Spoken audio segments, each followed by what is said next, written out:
Это патриотическая песня из уст победительницы конкурса «Татлысес» 2015 Идиле Апсаитовой звучала на крымско-татарском празднике Хыдырлес в Германии, который провели в минувшие выходные в городе Ваймер.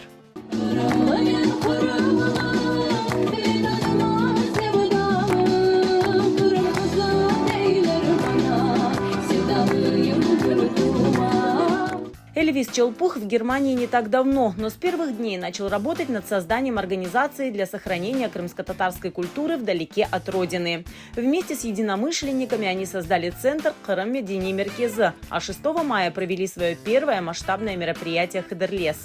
Для нас было очень важно воссоздать атмосферу Крыма и поделиться ею с нашими соотечественниками, которые живут вдали от родины. Очень важно было привить любовь к родному краю для наших детей, многие из которых никогда еще не бывали в Крыму. Ну и, конечно же, рассказать о нашей интересной и богатой культуре европейской общественности. На мероприятие приехали крымские татары со всей Германии, а также из Бельгии, Франции, Италии, Ирландии и Турции. На праздник пригласили мэра города и представителей общественных организаций, при поддержке которых провели Хыдырлес. Und hierher bringen wir jetzt die krimtatarische Kultur. Und ich finde, das ist großartig. Wir haben sehr viel Glück mit dem Wetter. Wir haben ein ausgezeichnetes Programm.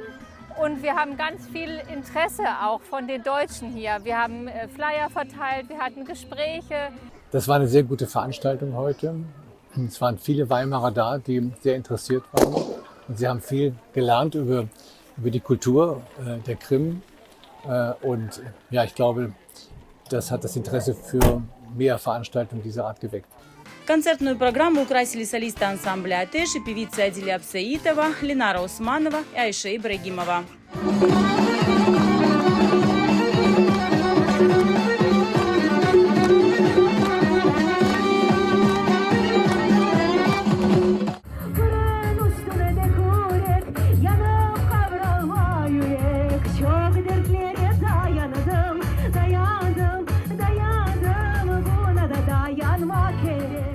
Для гостей также проходила ярмарка с работами народных мастеров и конкурс детского рисунка «Гузель Кырым», где каждый маленький участник рисовал Крым таким, каким его представляет.